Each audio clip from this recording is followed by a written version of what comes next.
जय जगन्नाथ सांग मैंने शुभ सकाळ आपण सब केमती अच्छा प्रभु जगन्नाथ करूँ आपण मैंने समस्ते भले था।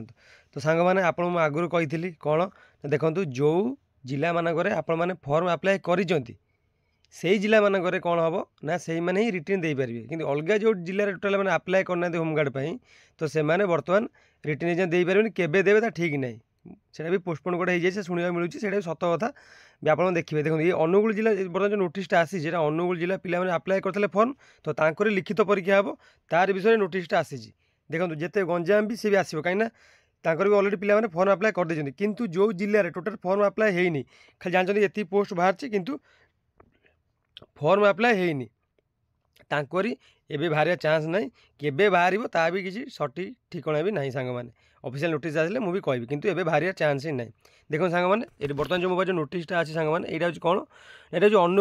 अनुगुल जिलार होमगार्ड जो भाई भाई मैंने आप्लाय करते तो तार नोटिसटा आसी देखो कौन आसतु 1/8/2025 सांग मैंने माने कह गले कौन ना काली नोटिसटा आसी देखो देखीद पढ़ीद कौन नोटिस अच्छी सांग मैंने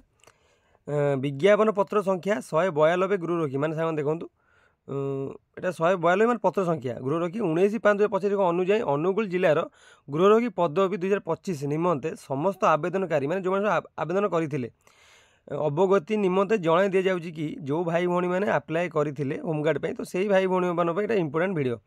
देखूँ केतोटी पोस्ट थिला अनुगुल ना सांग मैंने 141 पोस्ट थिला लिखाई ना आप जानते फोन आप्लाय कला नोटिस पढ़ी थे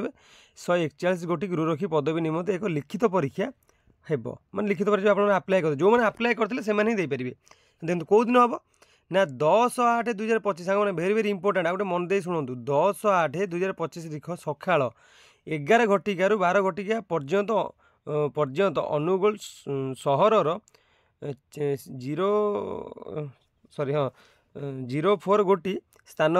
तो यहाँ कौ जगह तो आपने मुझे जानी आप जेहतु अनुगुल डिस्ट्रिक्ट पे लिखा भी सरकारी स्वयं शासित महाविद्यालय अनुगुल कौन रोटारी पब्लिक स्कूल अनुगुल सरकारी उच्च विद्यालय एवं सरस्वती शिशु विद्या मंदिर गांधी मार्ग अनुगुल ठारे हेबाकू जाऊँगी तो आप अनुगुल डिस्ट्रिक्ट पे आप जानते हैं देखो 10 मान आज 2 तारीख आगे केତେ दिन रहा 8 दिन रहा आप लिखाई 11टा घटिकार 12 घटिका आप कौन करें सांग मैंने देखो लिखाई 11 घटिकार 12 घटिका मैंने आपने केतल जी ना 11टा पूर्वर 10टा पूर्वर आप 10टार पहुँचे मो मत भल हम आप देखिपारे ना आप मोर कांथे आप देखो होमगार्ड आडमिट कार्ड किसी ना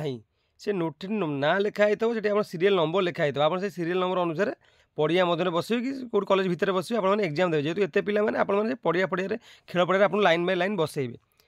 आ सामने आउ गए कथा मुझे कहवाई चाहूँगी आप सांगे आधार कार्डटा नहीं देखो गोटे कहीदे मुख्य जिनस सांगे आधार कार्ड ओरिजिनाल ने जेरक्स ने सहित गोटे जो स्कूल लेवल जो पटिली पकई लिखती एग्जाम देला आप आप गाँव में छोट छोट पिला पाठ पढ़ुवे स्कूल मागिक नहीं जाए से पकई लिखे आप हईराण हे लिखिपारे किसी देवेनि आप लिखापी पकई लिखा आपको किसी मिलनी सांग मैंने देखो आप तो कहीदे कौ जगह हम तो आपको कहीदे सरकारी स्वयं शासित महाविद्यालय Angul rotary public school Angul सरकारी उच्च विद्यालय एवं सरस्वती शिशु विद्या मंदिर माने यही सब स्थान आप एग्जाम हम सब यही लिखित परीक्षा निमंते योग्य विवेचित हो प्रार्थी मैंने 2/8/2025 और 5/8/2025 सका 10 घटिकार संध्या 6 घटिका मध्य जिला गृहरक्षी कार्यालय को आसी निजे निजर आडमिट कार्ड उपयुक्त परिचय प्रमाणपत्र दाखल ग्रहण करेंगे तो सांग देखूँ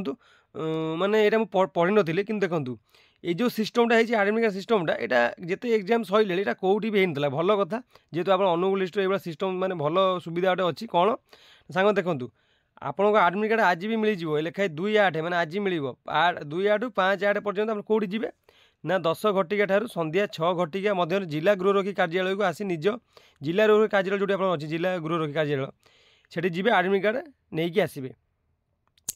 सहित प्रमाणपत्र किसी नहीं जी आधार है कि आप प्रमाणपत्र देखिए से आडमिट कार्ड देवे जो पकई देवे फर्मटा देखिए लिखित परीक्षार सर्वनिम्न योग्यता मार्क चयन बोर्ड द्वारा स्थिर कर लिखित परीक्षा दे सारापर से देखिए कौन फिजिकाल भाई स्किल टेस्ट देवे मैंने मार्क अनुसार सिलेक्शन हे फाइनाल मेरिट आसो लिखित परीक्षार प्रश्न गुड़िक ओडिया भाषा ध्यान देखो भेरी भेरी इंपोर्टाट क्वेश्चन कौन आप पाइबे लिखित परीक्षा रिटिन लिखित परीक्षार प्रश्न गुड़िक ओडिया भाषा एवं साधारण ज्ञान उपर आधारित हो तो सांग देखो बहुत खुशी कथा कौन ना कौन आपको देखो आधार ना मैथ ना रिजनिंग ना कंप्यूटर ना कि ना विश्वास करूँ सांग मैंने जो देखें लिखित परीक्षा ओडिया भाषा सांग देखूँ ମାନେ ଓଡ଼ିଆ ଭାଷା କିଛି ନାହିଁ ସାଙ୍ଗମାନେ, ପୁରା ଇଜି ଇଜି ଆସିବ, ଆପଣ ଆରାମସେ କରିପାରିବେ। ରହିଲା ଜିକେ, ଜିକେ ସାଙ୍ଗମାନେ କିଛି ନାହିଁ, ପୁରା ସାଧାରଣ ଜିକେ ପଚରା ହେବ ଆପଣଙ୍କୁ। ଦେଖନ୍ତୁ ଏକ୍ଜାମ୍ପଲ୍ ମୁଁ ଦେଉଛି, ଜାତିର ପିତା ନାଁ କ'ଣ, ଆମ ନ୍ୟାସନାଲ୍ ଆନ୍ଥିମ୍ କ'ଣ, ନ୍ୟାସନାଲ୍ ଆନ୍ଥିମ୍ କିଏ ମାନେ କ'ଣ କୁହନି, ତାର ମାନେ କିଏ ଲେଖିଥିଲେ ନ୍ୟାସନାଲ୍ ଆନ୍ଥିମ୍ କି, ମାନେ ଜନଗଣ ମନ ଅଧିକୁ କିଏ ଲେଖିଥିଲେ, ସେମାନେ ଏଇଭଳିଆ କୋଶ୍ଚିନ୍ ଆସିବ ସାଙ୍ଗମାନେ। ଆମ ଓଡ଼ିଆ ପ୍ରଥମ ମୁଭି ନାଁ କ'ଣ, ଆମ ଜିଲ୍ଲା କେତେଟା ଅଛି, ଏଇସବୁ ଆସିବ। ଆପରେ ଟିକେ ଆଖି ପକାଉଥିବ ସାଙ୍ଗମାନେ, ଆଉ ଟିକେ ଆପରେ ଟିକେ ଇଏ। ତ ସାଙ୍ଗମାନେ ଦେଖନ୍ତୁ ଜିକେ ହେଲା, ବୁଝିଲେ କି, ଜିକେ ଆଉ କ'ଣ ରହିଲା ଆମର ସାଙ୍ଗମାନେ, ଆଉ ଯେଉଁ ରହିଲା ଆପଣ ଓଡ଼ିଆ ଯେଉଁ ଆସିବ ଓଡ଼ିଆ ନଲେଜ୍, ସାଙ୍ଗମାନେ କିଛି ନାହିଁ, ପୁରା ବେସିକ୍ରୁ ଆପଣମାନେ ଆରାମସେ ଆଉ କରିପାରିବେ। ମାନେ ପୁରା ସହଜ ସହଜ କୋଶ୍ଚିନ୍ ଆସିବ। ଲେଖା ଦେଖନ୍ତୁ ଆପଣ ଦେଖନ୍ତୁ ଲେଖା ହେଇନି, ଲେଖା ହେଇଛି ଆପଣଙ୍କର ପଞ୍ଚମ ଶ୍ରେଣୀ ପରୀକ୍ଷାରେ ଉତ୍ତୀର୍ଣ୍ଣ ହୋଇଥିବା ଛାତ୍ରଛାତ୍ରୀମାନେ, ମାନେ ଦେଖନ୍ତୁ ପଞ୍ଚମ ଶ୍ରେଣୀ ପାଠ, ଯାହା ଦେଖନ୍ତୁ ଭଲ ଭଲ କୋଶ୍ଚିନ୍ ଲେବୁଲ୍ ବି ପୁରା ମାନେ ଲେବୁଲ୍ ପୁରା ଇଜି ରହିବ, ଆପଣମାନେ ଆରାମସେ ସାଙ୍ଗମାନେ ଆଉ କରିପାରିବେ। ମୋ ମତରେ ସାଙ୍ଗମାନେ ଟିକେ ହାଲକା ବେଶୀ ନଲେଜ୍ ଖାଲି ଯଦି ପାରିବେ ଆପଣମାନେ, ଏଇ ନର୍ମାଲି ୟୁଟ୍ୟୁବରେ ଜିକେ ଫିକେ ମାରି ଦେଖନ୍ତୁ, ଓଡ଼ିଆର ପୁରା ବେଶୀ ନଲେଜ୍ ଦେଖନ୍ତୁ, ଗ୍ରାମାର ଫ୍ରାମାର ଦେଖି ଦିଅନ୍ତି ସାଙ୍ଗମାନେ, ପୁରା ଆରାମସେ ଆକୁ ଆପଣମାନେ କରିପାରିବେ। ଭଲ ସ୍କୋରିଂ ମଧ୍ୟ କରିବେ, ଠିକ୍ସେ ମେହନତ କରିବେ, ତାହେଲେ ଆରାମସେ ଭଲ କରିବେ। ଲେଖା ହେଇଛି କ'ଣ, ଲିଖିତ ପରୀକ୍ଷାରେ କୌଣସି ନକାରାତ୍ମକ ମାର୍କିଂ ହେବ ନାହିଁ। ତ ସାଙ୍ଗମାନେ ଏଇଟା କ'ଣ ମୋତେ ନକାରାତ୍ମକ ମାନେ କ'ଣ ଟିକେ ବୁଝିପାରୁନି ସାଙ୍ଗମାନେ, ଏଇଟା କ'ଣ ହେଇଥିବ ମୁଁ ବୁଝିପାରୁନି ସାଙ୍ଗମାନେ, ଆପଣ ଜାଣିଥିବେ କ'ଣ ନିଶ୍ଚିତ ସାଙ୍ଗମାନେ କହିବେ। ଲିଖିତ ପରୀକ୍ଷା ସାଙ୍ଗେ ଦେଖନ୍ତୁ କେତେ ମାର୍କ, 60 ମାର୍କ ଟୋଟାଲ୍ ହେବ। ଓଡ଼ିଆ ଭାଷା ପରୀକ୍ଷା ଯୋଗ୍ୟତାମୂଳକ ରହିବ, ମାନେ ଇଜି ରହିବ। ଓଡ଼ିଆ ପ୍ରବନ୍ଧ ଦେଖନ୍ତୁ, ରଚନା ସାଙ୍ଗମାନେ ଓଡ଼ିଆ ପ୍ରବନ୍ଧ ରଚନା 5ଟି ବିଷୟରୁ ଯେକୌଣସି 1ଟି ଲେଖିବେ। ଦେଖନ୍ତୁ 100 ଶବ୍ଦ ବିଶିଷ୍ଟ, କିଛି ଆରାମସେ ଲେଖିପାରିବେ। ତା ସହିତ ଓଡ଼ିଆ ଭାଷାରେ ସାଧାରଣ ଜ୍ଞାନ ଏବଂ ଗଣିତ ଏବଂ ମାନସିକ ଦକ୍ଷତା, ଏ ସାଙ୍ଗମାନେ ଅଛି ମୁଁ ଆଉ କହୁଛି ନାହିଁ, ଆପଣଙ୍କୁ କହୁଥିଲି ସରି ଭୁଲ ହେଇଯାଇଛି, କ୍ଷମା କରିଦେବେ, କିନ୍ତୁ ଅଛି ସାଙ୍ଗମାନେ। ଏଠି ମେନ୍ସନ୍ ହେଇଛି ଓଡ଼ିଆ ଭାଷା ସାଧାରଣ ଜ୍ଞାନ ଗଣିତ ଏବଂ ମାନସିକ ଦକ୍ଷତା, ମାନେ ରିଜନିଂ ରହିବ, ମ୍ୟାଥ୍ ରହିବ,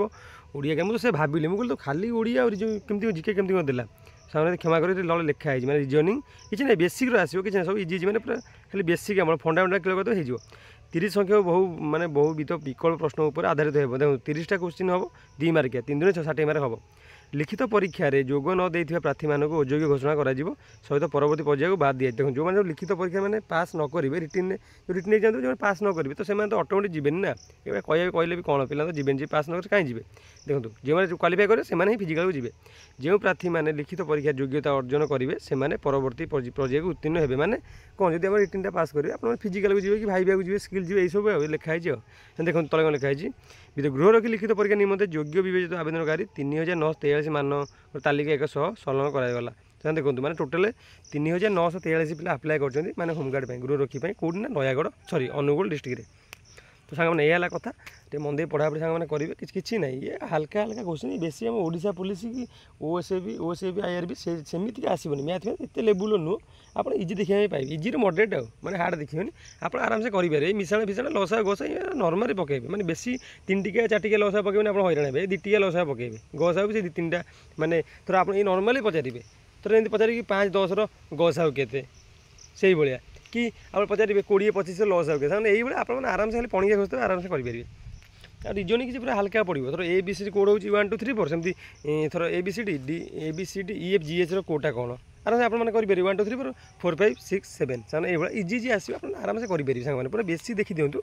ବେଶୀ କନସେପ୍ଟ କ୍ଲିୟର ହେଇଗଲେ ସାଙ୍ଗମାନେ ଆରାମସେ ଆପଣମାନେ କ୍ୱାଲିଫାଏ କରିପାରିବେ। ଆଉ ମେନ୍ ହେଲା ପଢ଼ାପଢ଼ି ନ କଲେ ସାଙ୍ଗମାନେ ହେବନି। ଆଉ ଗୋଟେ କଥା ଆପଣଙ୍କୁ କହିବି, ପଢ଼ାପଢ଼ି କରିବା ସହ ସାଙ୍ଗମାନେ ଆପଣ ରନିଂ କରନ୍ତୁ। ସାଙ୍ଗମାନେ ଦେଖନ୍ତୁ,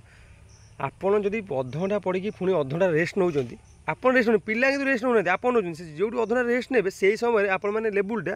ପୁରା ର୍ୟାଙ୍କ ପୁରା 100-200 ପଛକୁ ପଳେଇ ଆଇଲା, କାରଣ ତୁମ ସେ ରେଷ୍ଟ ନେଲେ ପିଲା ସେମାନେ ପାଠ ପଢ଼ିଲେ, ସିଏ ଆଗକୁ ପଳେଇ ତୁମ ପଛକୁ ପଳେଇ ଆଇଲେ। ସେଇଭଳିଆ ହେଉଛି, ମାନେ ବର୍ତ୍ତମାନ ପିଲା ଯେମିତି ହେଲେ କମ୍ପିଟିସନ୍ ବଢ଼ିଲାଣି। 3943 ପିଲାଙ୍କ ଠାରୁ ଚାକିରି ପାଇବେ କେତେ ଜଣ, ପୋଷ୍ଟ କେତେ ଭାଙ୍ଗେ, 141ଟା ମାତ୍ର ପୋଷ୍ଟ। ଭାବନ୍ତୁ କେଉଁ ରେଟ୍ରେ କମ୍ପିଟିସନ୍ ହେବ, ମାନେ ଗୋଟେ ପୋଷ୍ଟ ଆପଣ ହରି ଦିଅନ୍ତୁ, ସେମିତି ଦେଖିବାକୁ ଗଲେ ଗୋଟେ ପୋଷ୍ଟ ପାଇଁ 200-250 ପିଲା ଉପରେ ଆବଭରେ ପିଲାମାନେ ଲଢ଼ିବେ। ଠିକ୍ସେ ମେହନତ କରିବେ, ନିହାତି ଚାକିରି ପାଇବେ। ତ ସାଙ୍ଗମାନେ ଆଜି ନୋଟିସ୍ଟା ଏଇଭଳି ଥିଲା, ଆଶା କରୁଛି ନିଶ୍ଚୟ ଭଲ ଲାଗିଥିବ ସାଙ୍ଗମାନେ। ଆପଣ ଦେଖା ହେବ ଏଇଭଳି ଇମ୍ପୋର୍ଟାଣ୍ଟ ଭିଡ଼ିଓରେ, ସେ ପର୍ଯ୍ୟନ୍ତ ବିଦାୟ ଦିଅନ୍ତୁ। ଯଦି ଭିଡ଼ିଓ ଭଲ ଲାଗିଥିବ ଟିକେ କମେଣ୍ଟ ନିଶ୍ଚିତ ଜଣାଇବେ ସାଙ୍ଗମାନେ, ଆପଣଙ୍କର ଭଲ ପାଇବେ, ଆଉ କମେଣ୍ଟ ହେଉଛି ମୋର ମୋଟିଭେସନ୍। ସାଙ୍ଗମାନେ ଦେଖା ହେବ ନେକ୍ସଟ ଭିଡ଼ିଓରେ। ରହିଲି, ନମସ୍କାର, ଜୟ ଜଗନ୍ନାଥ ସାଙ୍ଗମାନେ।